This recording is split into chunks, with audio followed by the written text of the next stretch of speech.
El horror en la vida real no surge de repente, no es una conmoción, ni un grito reaccionario. El horror en la vida real es una lenta realización que se produce en el transcurso de los años. Necesita tiempo para moldearse, descomponerse y extenderse. El verdadero horror es doloroso, a menudo triste y trágico.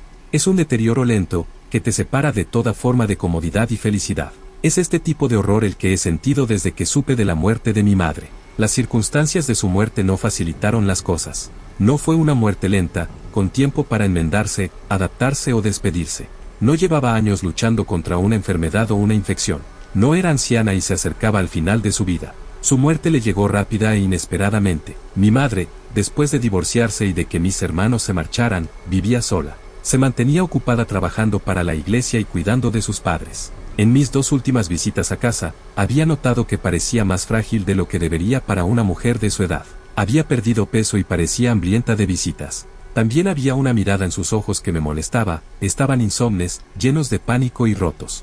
Parecía como si quisiera decirme algo pero no pudiera. Sonreía con tristeza y cambiaba de tema. Me contaron que mi hermano la encontró una noche de octubre, encerrada en el baño de abajo, desnuda, bañada en su propia sangre y con las muñecas abiertas. Tenía 63 años. Sabiendo que quitarse la vida es un pecado mortal en la Iglesia Católica, y siendo mi madre una devota católica, no pude evitar preguntarme si había algo más involucrado en su muerte. No se trataba de nada escandaloso o planeado, sino de algo extraño e incómodo, que me había acompañado en mis pensamientos desde que era niño. Tenía que ver con nuestra casa familiar, y más concretamente, con las viejas puertas de madera. Todo empezó con problemas para dormir. Desde que tengo uso de razón, siempre me ha costado dormirme en casa de mis padres. Mi abuela me contó que de pequeña era propensa a los terrores del sueño. Me vigilaba durante el día mientras mis padres trabajaban, y por la noche, cuando salían a cenar. Me contó que me vigilaba la noche en que una fuerte tormenta azotó nuestro barrio.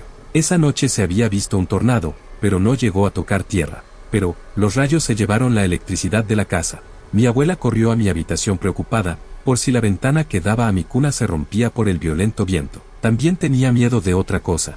Cuando mi abuela me levantó de la cuna, dijo que sentía algo en la habitación, algo nuevo, diferente y oscuro. Mi abuela, que llegó a América de Italia cuando era niña, contó a mis padres que había sentido una presencia extraña esa noche, y les rogó que le permitieran hacer una oración para eliminar el Maloc, una superstición del viejo mundo. Pero mis padres, que eran religiosos, creían en ángeles y demonios, no en el folclore.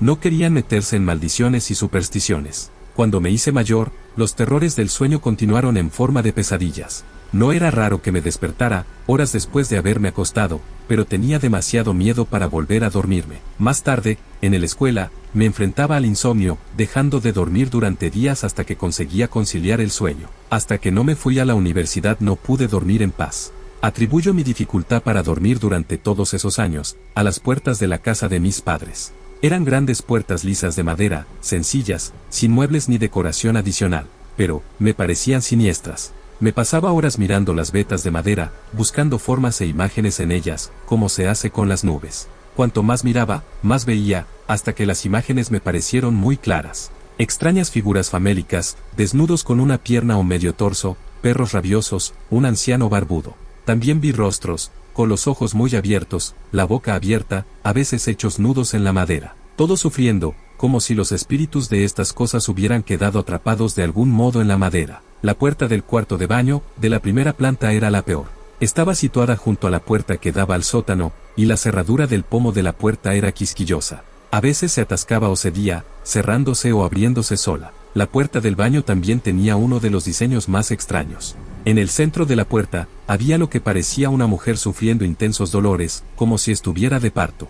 Su rostro estaba contorsionado y borroso con líneas verticales de grano, asomándose desde lo que yo solo podía imaginar como su estómago. En mi imaginación infantil, había una criatura de ojos muy abiertos. También veía la puerta del baño en mis sueños. Tenía terribles pesadillas en las que flotaba, y trataba desesperadamente de escapar del cuarto de baño, pero una fuerza invisible tiraba de mí hacia atrás y me impedía escapar. Me succionaba hacia la oscuridad de la habitación, la puerta se cerraba de golpe, y echaba el cerrojo antes de que tuviera la oportunidad de despertarme asustada y sin aliento. Las pesadillas y la falta de sueño, solo empeoraron mi ya activa imaginación. Las extrañas imágenes de la puerta me agobiaban. Había una puerta para cada habitación de la casa. No podía escapar de ellas. Eran una presencia constante, mirándome fijamente desde las chapas de madera. De niña empecé a ver otras cosas. Cosas que salían de los marcos de madera. No cosas que pudiera mirar directamente, sino cosas que aparecían en mi visión periférica. El tipo de cosas que siempre pedían ser cuestionadas. ¿Había alguien allí o era mi imaginación? Con el tiempo mejoré mi capacidad de vigilancia y de mirar sin desviar la mirada. Una noche, cuando tenía 6 años, entré en la habitación de mis padres, sintiéndome culpable por no haberme dormido todavía. Necesitaba que me tranquilizaran y me reconfortaran porque me había asustado mucho. Mi madre me abrazó y me preguntó qué me pasaba. Le dije que veía cosas por el rabillo del ojo. Me preguntó por su aspecto, pero no pude verlas bien. En cuanto giré la cabeza ya no estaban. Me preguntó cuándo había visto uno por última vez. Le dije que había uno con nosotros en un rincón de la habitación. Mi madre miró lo que para ella era un rincón vacío en su habitación. Me dijo que tal vez eran ángeles enviados por Dios para vigilarme y protegerme, pero no lo eran. Se me revolvía algo en la boca del estómago, y me sentía mal cuando estaba cerca de ellos. Eran seres inmóviles, con la mirada perdida, que solo se movían cuando yo no miraba. Se acercaban a mí cada vez que apartaba la mirada. Los descubrí por primera vez en mi visión periférica afuera de mi dormitorio, en las escaleras, a altas horas de la noche, cuando no podía dormir. Me fijaba en una forma oscura, que asomaba por encima del último escalón, con los ojos brillantes, donde no debería haber nada. Intentaba desviar rápidamente la mirada para volver a centrarme en ellos, pero siempre desaparecían. Al final apartaba la mirada y volvía a encontrarlos en la puerta de mi habitación, y más cerca aún, en mi escritorio. Siempre presentes, pero fuera de mi vista. Decidí que debían de ser demonios, no los demonios con cuernos rojos de los dibujos animados, sino algo más. Parecían viejos, como si estuvieran fuera de lugar, fuera del tiempo. Por la noche, cuando los veía, me asustaba demasiado como para moverme o hacer otra cosa, que no fuera mirar fijamente, sin darles la oportunidad de acercarse. A veces me hablaban mentalmente, me decían que hiciera cosas como esperar en un rincón de la habitación, o inundar mi mente con imágenes de extraños lugares exóticos. A veces hacía lo que me decían, aunque nunca conseguía nada. Una tarde, mi madre entró en pánico al no encontrarme. Buscó por toda la casa y al final me encontró en el armario del dormitorio, de cara a la pared, donde las voces me habían dicho que esperara. Se echó a llorar cuando le conté lo de las voces. Me compró un rosario y me preguntó si los demonios eran la razón por la que tenía problemas para dormir. Finalmente, mi padre bendijo la casa con agua bendita, habitación por habitación, como parte de la celebración de la Epifanía, recomendada cada año por la iglesia. Fue después de esto, cuando yo seguía viéndolos, que mi madre empezó a molestarse por mis demonios y sus puertas. Empezó a pesarle a ella también. Crecí en un suburbio, en un barrio de clase trabajadora formado principalmente por irlandeses, italianos y eslovenos, donde la religión formaba una parte muy importante de la vida. Mis padres también estaban muy implicados en la iglesia, y gracias a ellos aprendí a tomarme muy en serio los avistamientos que tenía. En lugar de denunciar a mis demonios como parte de mi imaginación, mis miedos se vieron reforzados, y su existencia confirmada a través del poder de la fe y la comunidad. Una noche, vino a casa un sacerdote nuevo en la parroquia, para conocer a la familia. Después de cenar, me preguntó si quería pedirle algo a Dios.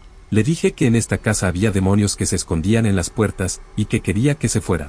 Mis padres compartieron una mirada de preocupación, mientras mi madre intentaba explicarme. El sacerdote miró las puertas antes de irse, y me aseguró que todo estaba bien. Más tarde, esa misma noche, habló con mis padres y se llegó a un acuerdo entre adultos. Un par de meses después, mi padre hizo una pequeña reforma en casa, que incluyó la sustitución de todas las puertas por otras blancas. Fue un alivio que por fin desaparecieran las puertas, y pensé que ahora me libraría de las extrañas criaturas y podría dormir.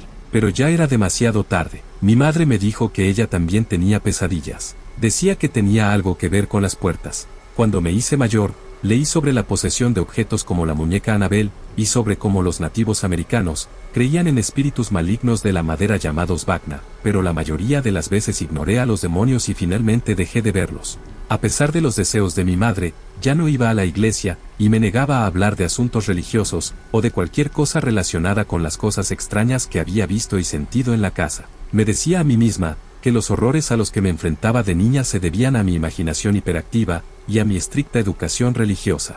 Cuando me fui a la universidad, hacía tiempo que no hablaba de puertas, demonios ni pesadillas, aunque de vez en cuando, seguía teniendo esa sensación de náuseas en el estómago a altas horas de la noche, cuando estaba cerca de la puerta del baño de abajo.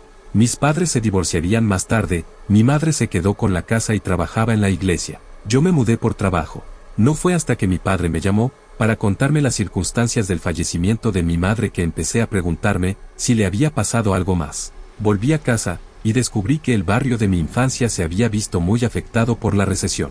Ahora era solo un recuerdo desvaído de la ciudad en la que crecí. La heladería de la esquina era ahora un prestamista de dinero rápido, y las calles estaban relativamente vacías y sombrías. Las casas estaban tapiadas y mi antiguo instituto había cerrado. Aparcada en un semáforo en rojo, observé cómo los semáforos señalaban calles vacías. Incluso la casa de mis padres parecía diferente, vieja y no tan bien cuidada como cuando mi padre había vivido allí. El césped había sido invadido por las malas hierbas, y el revestimiento estaba sucio. Aquella tarde, después del funeral, estábamos de pie delante de la casa mis hermanos, mi padre y yo. Sus cambios de humor habían sido violentos y su patrón de sueño errático.